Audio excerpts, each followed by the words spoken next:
Good morning, friends.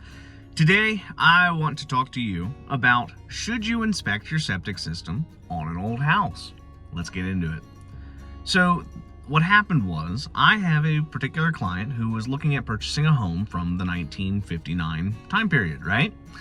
So he came down to the choice of, do I get an inspection or do I not get an inspection? The house is in pretty rough shape. I plan to gut it and fully renovate it. What do I do, right? Well, so my argument would be that if you're going to be purchasing a home, even if you plan to renovate it, you're going to want to make sure that you go ahead and get at least the septic inspected. I would also recommend to test the water as well, but you want to know what you're working with, right? So in this particular setup, we have an old house from 1959. Doesn't look like it's been updated since then, and it's in fairly good disrepair, right? The county has nothing on file for anything regarding the septic. The only thing that's new was a new well that was put in 2002. So we know that that's good, right? So if you're going in knowing that you're going to renovate, you're kind of like, all right, well, I've already got an idea of roughly what I'm going to spend. But the issue for this particular property is that it's close to the water and it's only on 1/3 of an acre lot, right? So in Maryland, generally you want to have 1 acre if you're on well and septic. And the reason why, you need space, right? The smaller you make that lot, the more difficult you make it for when something goes wrong to get it fixed. If you have a small lot and you're trying to fight with a tree, a river, maybe there's a gas line that goes underneath the portion of yard where you were thinking about putting the septic, that can pretty much put it to where you're not putting a normal conventional septic system, and it gets very expensive very quickly. Same goes for if you're near the water. In our state, if you're within 1,000 foot of any water source, you're in the critical area, right? So that's going to make it to where now you're not going to be able to get a conventional septic system. You have to go with the innovative and advanced stuff. The BAT systems, the big nasty word everybody hears. It's called the best available technology, right? These are nitrogen reducing systems that are designed to help basically remove nitrogen from the water so we can prevent any kind of contamination getting into the bay, right? So this house is in the critical zone. It is a small lot. It's super old and there's no records. Well, my opinion, always should have it looked at, right? Fortunately for this particular client, they did have us come to take a look and see what were they working with. But he told me he was waffling between, do I just take an all cash offer just as is and just deal with that later, or do I put the cash offer with inspection contingency? My argument is, regardless of what you're purchasing, you should always get an inspection on the house. Even if you're getting a stupid awesome good deal, unless the house is free, you should always have it inspected, because there's always going to be something that pops up that you didn't think about or maybe you didn't know about, right? So in this particular property, we get in there, we start trying to find everything. There's no access to the sewer inside of the home. That's first big red flag, because how are you going to snake out the line if you move tenants in there and they flush a tampon down and it gets stuck? What are you going to do? So I have to go in through the vent stack on the roof, toss the camera with the locator down, see where the tank's at. All right, easy peasy, 1-story house. We get up there, knock it out, find the tank. Start digging up where the lid should be for the tank, measure it out. We say, all right, cool, this thing's a nice normal shaped tank. Everything looks like it's in pretty good shape. We dig it up and the lid's not there. Okay, so we go to where the other side of the tank is. Maybe we mismeasured, right? Dig up where the lid should be for there. No lid. So the next step, now my first major red flag going off here is, well, there should always be a lid on either the front or the back of the tank. Basically every single precast concrete tank, you're going to have at least 2 lids. You'll have one in the front over the inlet side and one in the back over the outlet side. The only time you're not going to have a lid is it's going to be a homemade tank.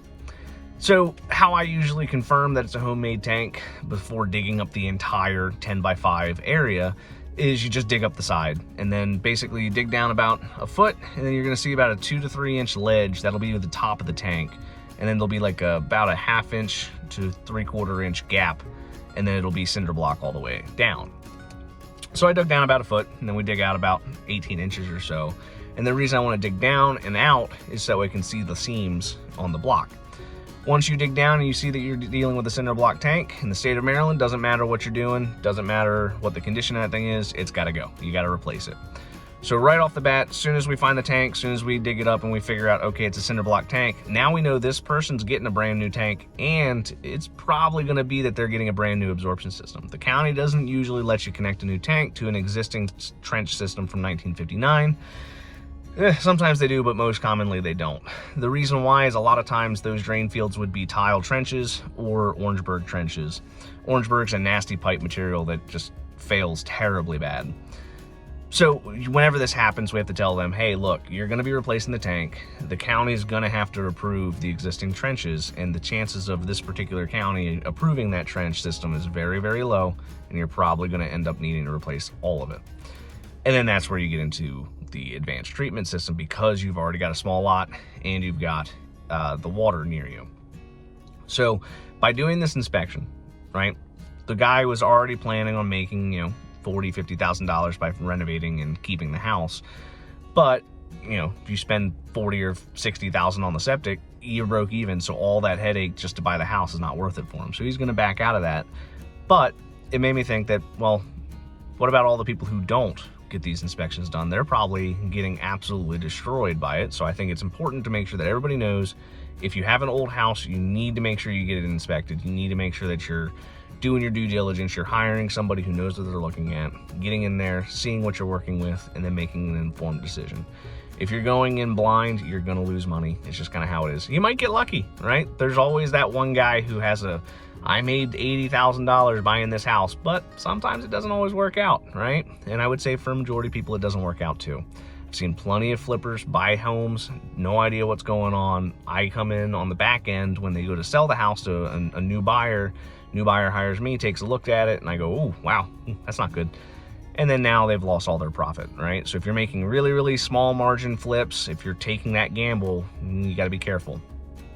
So this particular guy, he's gonna move on to the next property. That house is going to be probably sat there for a little while longer. It does have a lot of issues that need to be addressed. So it's gonna take somebody who's fairly experienced in the world of flipping to wanna take on a project like that.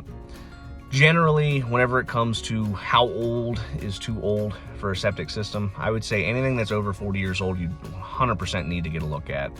If you're looking at a home between 1980 and later, the odds are it's probably not working, and or something's gotten broken at some point. I would say those have a fairly high fail rate. Once you get into the 90s and in the early 2000s, the chances of things being broken are a lot lower. But you do run the risk of things like baffles or distribution box collapses or broken pipes. Easier to fix, but still kind of annoying to have to deal with. New construction has its own set of issues, but those are generally from installation. Most times if you do a new construction inspection, that stuff will be covered under warranty, so you should be able to be secure in that, but you should still get new inspection or new construction stuff inspected, but you kind of want to let it sit for a little bit. So I would say probably the 1 year mark, or right before the 12-month warranty goes up. The 1 year mark's kind of the sweet spot for new construction. That's where everything's had a chance to settle.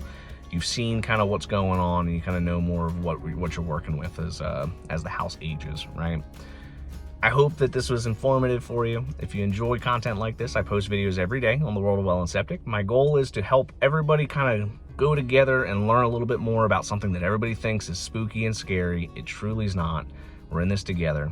If you have any areas of conversation you would like me to discuss, please leave a comment below. I try to answer everything and talk to everybody about whatever they want to talk about.